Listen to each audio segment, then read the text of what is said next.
This is a Rogue Media Network podcast.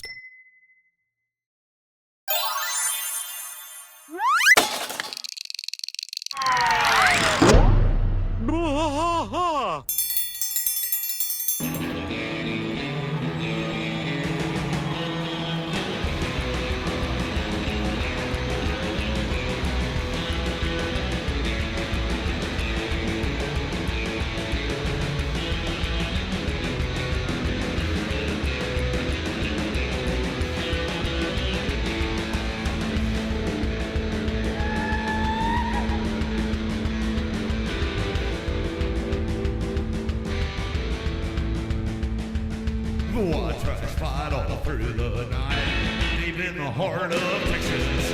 The trailer park is nice and dark, deep in the heart of Texas. That drinks his brew and he spits his chew, deep in the heart of Texas.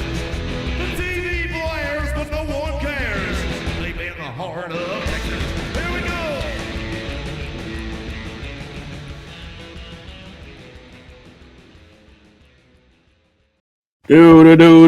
Hello. Well, hello there.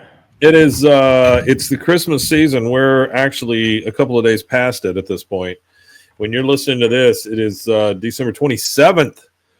And I'm having trouble with my camera here. So I gotta do something. It seemed to be kind of, look at that. How about I just do the whole show like that? That'd be great. There you go. Yeah, sit The inside. camera's all freaking out on me. So if you're watching this, I apologize. Good God, that thing is freaking the hell out. Woo! Okay, it's close enough. Hey, thanks for listening, guys. Welcome to Friday. This is a That Ain't Right Friday. Hope you had a great Christmas if you celebrate that way. Hope you have a great holiday if you celebrate another way. Yeah, whatever you celebrate. I hope it was a good one. Yeah. I hope you got a wishbone or an apple or whatever it is they give people for Christmas. A new candelabra. New candelabra, sure. Just a candelabra, maybe. Or menorah. That's what it's called. New menorah, sure. Candelabra is mostly a Vegas thing, but yeah. So today's a little different. Well, I guess not for a Friday. We're going to do a cracked article called "The Titles of the First 10 Episodes of the King of the Hill Reboot Seem to Have Been Leaked." Which to interrupt you real quick, I got an email 6 days ago from Super ASDKE, one of the people that's always in our chat. He said, not sure how well this would work, but the 10 episodes of the upcoming reboot have their titles released. So maybe using the titles, you guys could attempt to predict the plots of each episode. I don't know if we'll go that far, but we'll discuss it a little bit. So I just I figured we could go through them and just kind of give an idea of what we thought it might be. Yeah. I'd say this is written by Carly Tennes. I think it's Tennes, Tennes, at cracked.com. And the one thing I really liked is it says the title's first 10 episodes have been leaked. And then under it says, God dang it, Mike Judge, probably. Like, not that it's a direct quote, it's probably. Yeah. So, I think that's great. So it says, King of the Hill's highly anticipated reboot isn't set to hit the airwaves until early next year. We're almost there. But we may already have a few clues as to what they're up to. It says Friday, December 6th is when this came out. We found that WGA had added several episode names, likely for the upcoming 14th season. And it says it's the following 10 titles were published under King of the Hill between December 23rd and November 24th. Yep. So these should be the titles of the first 10. First one, Return of the King. Now, which is I think that's self-explanatory. Yeah. It's the return of King of the Hill, so the return of the king. So I imagine there'll be a cleanup kind of thing where they kind of clean up the last 15 years or whatever. Yeah, and they kind of catch us back to where we're at now, bring us to the 2020 era. And from what we understand, it's that Bobby is grown. He's what 28 or something like that at this point. Yeah, right? He'd be up there. He was 12 the last time we seen him. So yeah, 28's about right. 27, 28, something like that. 29. He is a chef. Depending on how far they age him, because it's all up to them really. Because he was 12 years. forever. He was 15 years. 15 years. Well, Yeah. it depends on where they put him at for age, but yeah. So, and he's a fusion chef in a restaurant in Austin, correct? I don't Or think is it Dallas. It's Dallas. Okay. Dallas. And we don't Debutantes and crackheads, and most of them play for the Cowboys. we don't really know. Yeah, roll your windows up. We don't really know what Hank and Peggy have been up to because that has not been leaked. We don't No, it's know not really how been they're going discussed. to handle Dale. We don't know any of that stuff. We just know that this first one, it is just the Return of the King. Figure out what's been going on. That should set the stage for the rest of the shows. Yeah. Second one, the beer story. That one, I immediately think when they ran out of Alamo, and had to go to Mexico. Yeah, I think it's something like that. Maybe that, or maybe it's Bobby's first beer with his dad or something. I don't know. Could be that. I feel like that would happen way before he turned in his 20s. I feel like when he's 15, 16, 17, it just seems like Hank was probably cracking beers while he was playing football in high school. Not while he was playing, but at that time frame. Because in the 70s and stuff like that, where Hank was in high school, there's a lot of beer drinking going on. So, yeah, I just wonder if maybe somebody has to stop drinking. If anybody would have to stop drinking for health reasons, Bill? I guess it could be, well, Hank too, really. I mean, Yeah, Hank maybe. is somebody who's probably got hypertension from eating nothing but red meat and stuff like that. So Yeah. I don't feel like stop? if Peggy is the person feeding you, you're probably having some kind of health problems. You're not eating great food. No, you're having spa Peggy and meatballs every Tuesday. Yeah, and you're eating burnt pork chops and stuff like that. So your pork chops will be just as good later. It's fine. Yeah, yeah. I don't know. I don't know. I like to think that everybody's fit and healthy, but they are much older now, so I think it would make sense for somebody to have to quit something. So the third one is called Chore Money, Chore Problems. I really think that alludes to a child, like somebody. I agree. Young, I absolutely agree. Whether it be Good Hank, or whether it be I don't know her. I can't remember her name. It's going to be one of those two, though, right? Luann's child. Yeah, it's going to be Luann's kid, or it's going to be Good Hank, and they're at a point where they're getting money for chores, right? Yeah, something like that. Yeah, that's got to be what it is. Okay, the next one is Any Given Hill Day. So football thing, I feel. Yeah, Any Given Day is a football reference, and so that's got to be. So it makes me think that. Well, I guess it could be either one, honestly. If it's Good Hank, maybe he's playing football in middle school or something. And speaking of football, Tank Dell for the Houston Texans had a horrible injury today on his knee. Saw that, yeah. And I just want to, give a shout out to him. Hopefully it's nothing too bad, and I hope he heals quickly and gets back out there on the field. He's a good young talent, but he just can't seem to. He had a bad injury his rookie year, and now he's got this real bad injury, and it's always right at close to the end of the season that he's had these problems. So I hope that he gets good. Some guys are just like that. They're just injury prone, Yeah, well, he goes for it. He goes for catches and stuff like that that look uncatchable. Like the ball that he dove for didn't look like a ball that anybody was going to catch, and he managed to get it. Well, and it was just I saw it. It was a freak thing. Like two guys landed on his leg and all that. Yeah, and it's his own player that took him out too. One of his own teammates. So that's kind of tough. So I'm assuming I'm going to go on record and say I think this is Good Hank playing football in middle school. Yeah, I think so too. I think it'll be Good Hank playing football. Or what would be more interesting and funny is if it's actually Luann's daughter. See, that's the other thing I thought. Yeah, there's a lot of that going on. There was a girl when I was in high school. I'm not sure if she was on varsity or JV, but I know that there was a guy in my school that got lit up by her, and she concussed him, and he was on the sidelines crying and never lived it down. Yeah. And the people talked about people talked about that the entire of his high school career. Like, aren't you the guy that got knocked out by the girl? So, I feel like it might be something like that too. I think that could be. It very could be. Or maybe she's a kicker or something like that too. That could be. There's a college, I'm pretty sure, that has a female kicker right now. Yeah. The next one is called New Ref in Town. So to me, that sounds footballish football also. reference. But maybe or it could be a cop. Maybe it could be referring to there's a new police officer in town or something like that. They got to deal with maybe. Could be. Yeah, very well could be. The next one we have is Peggy's fade out. I think it's Peggy's retirement. You think so? I think that might be Peggy's fading out, and they talk about how she's always struggled, period, to be anything. So I feel like she's always struggled to be anything. Well, she has, like, everything that she's done. Like, she did the column, and they took that away from her.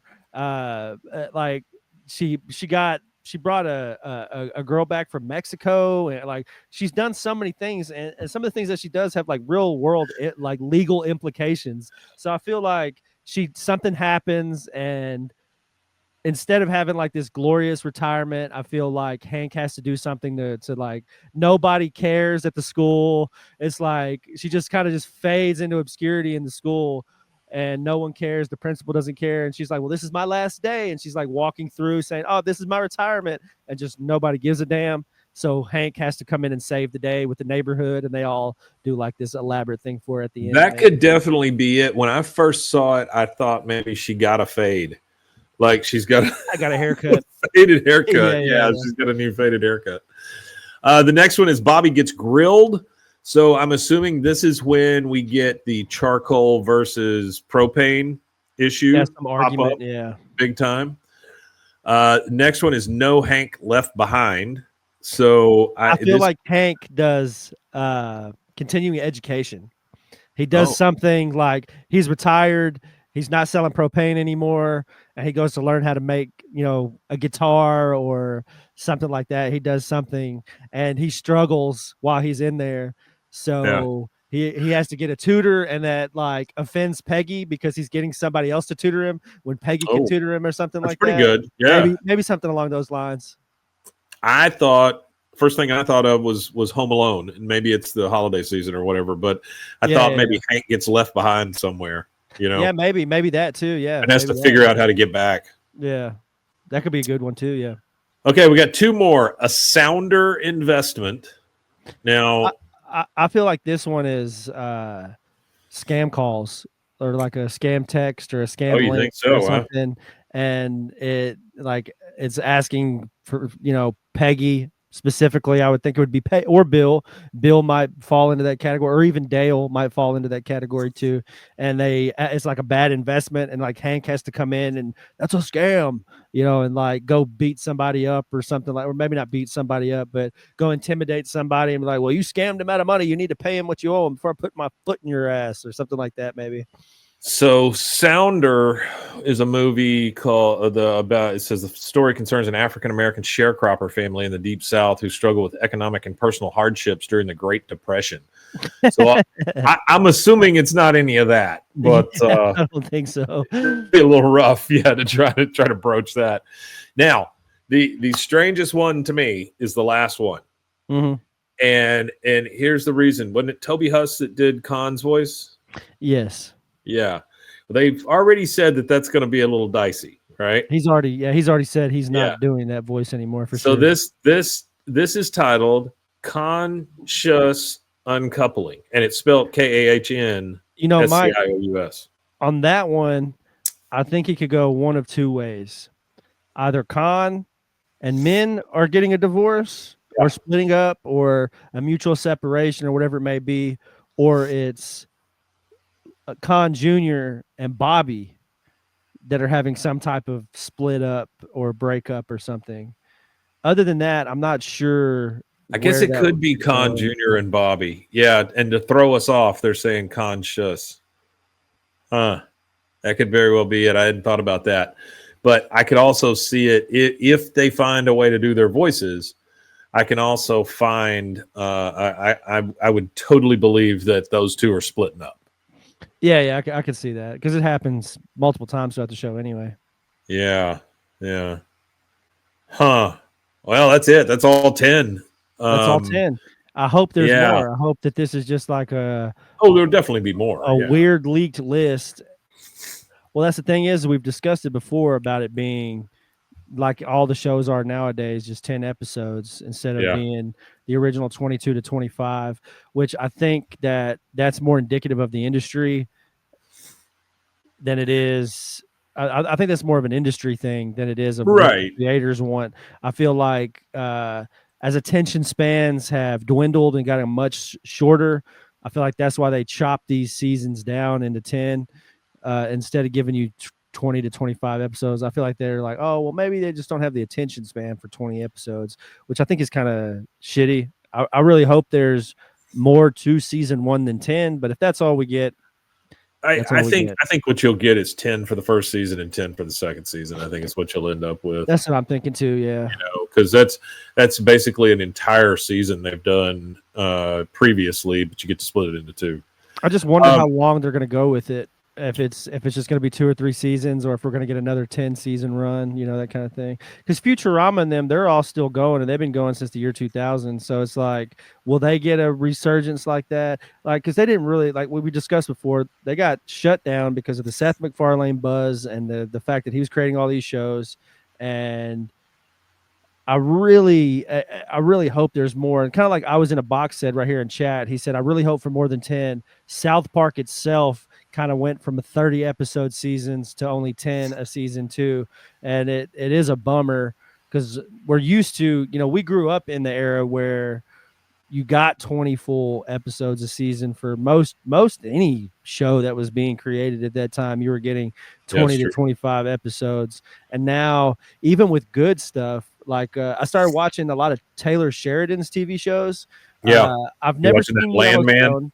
I've never seen Yellowstone, but I've watched all of Landman. I've watched all of Lioness. I've watched all of Mayor of Kingstown, and you only got 10, there's only 8 to 10 a season, and it's like, there's so much more to the story that you could do. But in fairness, those are 45-minute shows there too. So now I've got 2 more things here. One is King of the Hill. One of the King is King of the Hill related, and one of them's not. Okay. So the one that's not, let's see, this is from, I'm trying to find out what day, December 21st. So this is very, very recent. Yeah, recent. Yeah. Paul Rudd and Jack Black just announced a new movie together. Oh yeah, yeah. And it's the comedy retelling of Anaconda. Yeah, it's 2 friends. I read about it. It's 2 buddies who go to the woods because they want to create a movie. They want to recreate the Anaconda movie. Yeah, I love that. That sounds fantastic. I think that's so meta. Anything with Paul Rudd, I'll watch. Yeah, I like Paul Rudd a lot. I really like Jack Black a lot too. Have you seen that Dear Satan yet? The Dear Satan movie? Hey, it is fucking hilarious. Is it really? It's good. Huh? The concept is so funny because it's like a kid writes a letter to Santa, but he doesn't spell Santa right. He spells it Satan, and instead a demon comes to him instead of Santa. Oh, okay. So it's pretty fucking good. All right, that makes sense. And then one of the movies that since you're mentioning movies, one of the movies that I'm looking forward to is Nosferatu. Yeah, Nosferatu is supposed to be pretty good. They say it's pretty. And Sonic 3. I'm really big on Sonic. Yeah, I don't know about that. Well, Sonic is my first video game. My first video game was on a Sega Master System in England in 1993. My dad was playing through the first Sonic over and over and over again until he could beat it. And I just love Sonic. And it's just a childhood thing. Talking about Sonic, wife and I just watched a thing by those guys on YouTube. The channel is called Jolly, and it's 2 British guys who tried different American foods and stuff like that, right? Okay, yeah. A lot of the times what they'll do is they'll get like American foods and take it back over to like British high schoolers and let them try it, Yeah. This one was they were trying some British stuff, but they did it with Jason Schwartzman, and so not Jason Schwartzman, not who's Ben Schwartzman, the one that does Ben Schwartz, the one that does the voice of Sonic, and then he's the one that does that really annoying dude on Parks and Recreation too. Yes, I can't remember his name, but he is. Damn, what was it? It was like Jean Paul or something. Anyway, him and his sister. Oh God, they're fantastic. He says about her, he goes, she's the worst. first. I mean, that's just that guy. Yeah. I love that stuff. Yeah, But anyway, he was on there and he was trying stuff with them, which is cool. You know, he's promoting Sonic. But at the end of this, they gave him an original Sonic Master from England with that's awesome. with Sonic with the Sonic video game with it and stuff. And so that was kind of cool. I mean, they were Also, he was talking about how he's got tons and tons of these video games. He's got this big video game wall and all this stuff, but he didn't have that. And so that's kind of cool. Also, if you go to the YouTube page, Video Games Are for Losers, I have a interview that I did with a buddy of mine. Me and him interviewed the guy who has the Guinness Book World Record for the largest licensed collection of Sonic memorabilia.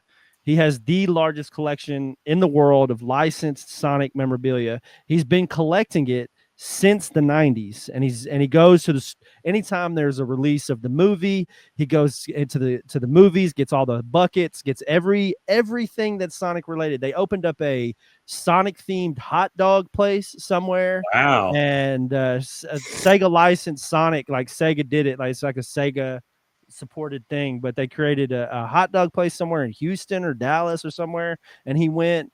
And this guy has a massive warehouse that he's built on his own property. It's climate controlled. It's dust controlled. No dust settles in there. No, nothing. No drinks are allowed in there. He's got the old arcade carpet that glows in the dark. He's got so much stuff. And a buddy of mine, I reached out to him. Sonic something 1991 on Instagram is the guy's handle. I'm sure if you type in Sonic 1991 you can find it, but he's been collecting Sonic stuff since 91, and he's in Texas. He's down in the Houston, he's east of Houston somewhere, but I thought that was cool to talk to him. Yeah, you told me something about some of these guys. Yeah. You told me about that guy in particular. Yeah, for sure. It was interesting. That was like our Did Barry Evans? Is that the guy? Yeah, that sounds right, maybe. Yeah, that sounds correct. I think that's his name, Barry. Yeah, Barry Evans. I'm looking at your videos. Yeah, that's him for sure. Yeah, that's cool. Barry Evans is his name. He's a really cool guy. He did like a walkthrough and showed us like everything inside of his collection room. But the guy is what I've never seen such a insanely dedicated guy. He buys the Good to Grow juices, the kids' juices with the heads on them. He buys, if it's Sonic, he buys it. If there's a toy at the store and it's got Sonic on it and it's licensed Sega Sonic, he goes and buys it. He's got a Schwartz Crystal, Swarovski, however you say it, Swarovski Crystal Sonic, like little kids' electric bikes, like little sit-on, ride-on toys. He's got gummy candies. I mean, just his rice cooker, it's just it's got Sonic on it. He's got it. It's just insane how much actual Sonic stuff. Rice Krispie treats, sweaters, wrapping paper. It's just Sonic the Hedgehog meatballs in a can thing. It really is yum. Truly insane how much Sonic stuff that this guy has. I was truly impressed. Like, as far as collectors go, I've never seen a more dedicated collector than Barry Evans. That is cool. Hey, getting it back to King of the Hill stuff, I was in a box set. Another thing that scares him about the revival is help make it better makes it for older fans as well and not recreate everything for a new audience. And that's, I think we're all a little worried about that, but I think they're relying on the old audience. I think he ends up by saying Mike Judge is going to rock it though, and that's what we gotta sit back and just trust Mr. Judge. So the last thing here, this is more King of the Hill related. In 1997, there was a company that started in San Antonio called the Alamo Beer Company. Okay. And so it's an actual thing. There's an actual Alamo beer now. This article is from December 18th of 24. They have partnered with the show King of the Hill to now start introducing King of the Hill themed Alamo beer. Wow. And this may give us some kind of insight as to when we're getting the show.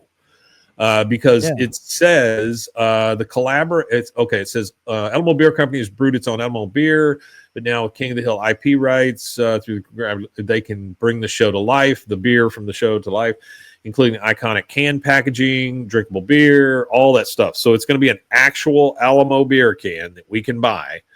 It says King of the Hill inspired Alamo beer will hit stores in early 2025. You should reach out to the company, Mike. You should send them an email or something and see if there's any way that they would sponsor us. That would be awesome to have them as a sponsor. It says starting with its home state of Texas in Q1 25 and then rolling out nationally in Q2 25. So that may mean that somewhere, let's see, what do we got? January, February, March, April. So maybe April is when we get the show, something like that. Might be around the same time they launched the beer. And that's what I'm saying. You have to start, but I might drink a sixer of that stuff. You have to start thinking that way, right? Because they're going to start getting all of these rights to things and getting all the stuff out there and things like that. So it's a new world for merch than it was when the show was released, because the only people I know that sell licensed merch is there's this guy on King of the Hill Facebook page who has paid for licensing to be able to release King of the Hill stuff. And it's very limited what he releases and stuff like that, because he's just an individual just like me or you that went and paid for the license.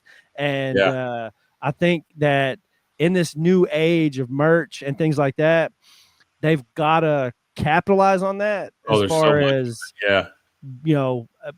it's just a whole new world than it was, like, especially with media the way it is. So I don't know. I see that as being pretty neat. And I haven't drank beer in a long time, but I might buy a 6-pack of that just to have a beer of it.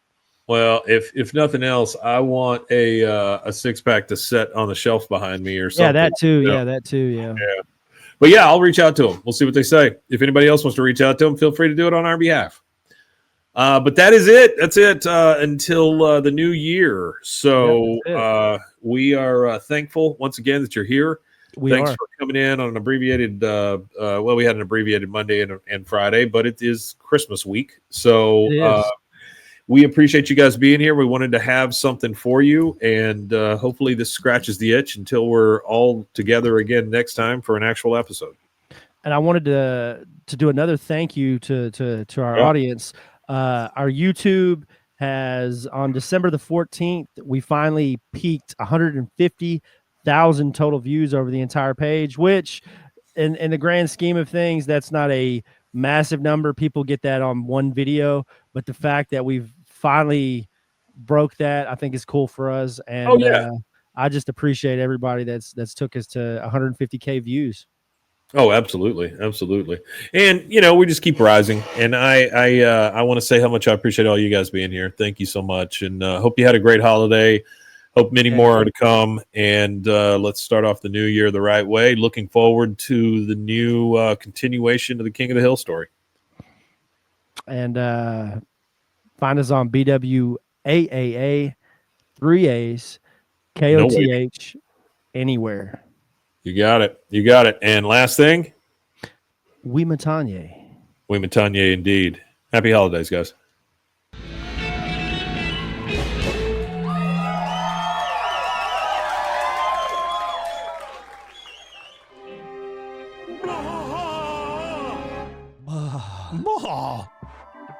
This has been a Rogue Media Network production.